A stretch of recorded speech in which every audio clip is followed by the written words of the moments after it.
മലപ്പുറത്ത് വീട്ടിലെ പ്രസവത്തിന് പിന്നാലെ മരിച്ച അസ്മയെ അന്ധവിശ്വാസത്തിൻ്റെ പേരിൽ കൊലയ്ക്ക് കൊടുത്തതല്ലേ? ആ യുവതിയുടെ മരണം 4 പിഞ്ചു കുഞ്ഞുങ്ങളെയാണ് അനാഥരാക്കിയത്. അമിത രക്തസ്രാവം മൂലമാണ് മരണം സംഭവിച്ചതെന്ന് വ്യക്തമാക്കുന്നതാണ് പോസ്റ്റ്മോർട്ടം റിപ്പോർട്ട്. പ്രസവശേഷം ആവശ്യമായ ചികിത്സ ലഭിച്ചിരുന്നുവെങ്കിൽ യുവതി മരിക്കില്ലായിരുന്നു. പ്രസവശേഷം രക്തസ്രാവം നിർത്താനാവാതെ പോയതാണ് മരണകാരണമായതെന്നും റിപ്പോർട്ടിൽ പറയുന്നുണ്ട്. സംഭവത്തിൽ ഭർത്താവ് സിറാജുദ്ദീനെ പ്രതിയാക്കി പോലീസ് കേസെടുത്തു. യുവതിയുടെ മുൻപുള്ള 4 പ്രസവങ്ങളിൽ 2 എണ്ണവും വീട്ടിലായിരുന്നു.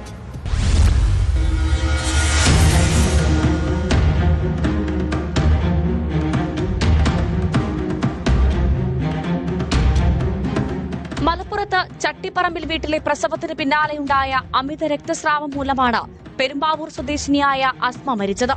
കൃത്യസമയത്ത് ആശുപത്രിയിൽ എത്തിച്ചിരുന്നുവെങ്കിൽ ജീവൻ രക്ഷിക്കാനാകുമായിരുന്നുവെന്നാണ് പ്രാഥമികമായി കണ്ടെത്തിയത്.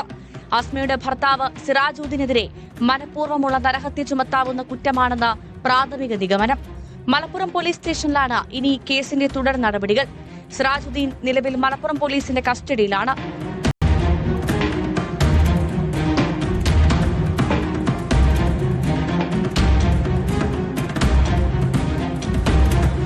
മലപ്പുറം ചട്ടിപ്പറമ്പിലെ വീട്ടിൽ ശനിയാഴ്ചയായിരുന്നു അസ്മയുടെ 5ാമത്തെ പ്രസവം.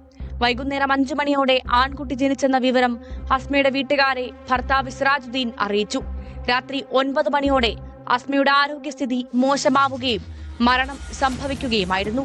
തുടർന്ന് ബന്ധുക്കളുടെ പരാതിയിൽ പെരുമ്പാവൂർ പോലീസ് അസ്വാഭാവിക മരണത്തിന് കേസെടുത്തു. അസ്മയുടെ മൃതദേഹം കളമശ്ശേരി മെഡിക്കൽ കോളേജിലെത്തിച്ചു. പോസ്റ്റ്മോർട്ടം നടപടികൾ പൂർത്തിയാക്കി ബന്ധുക്കൾക്ക് വിട്ടു നൽകി.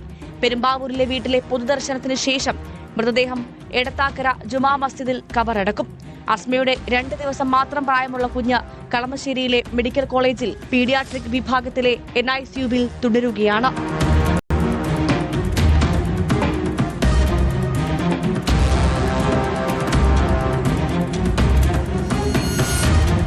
ന്യൂസ് 18 കൊച്ചി.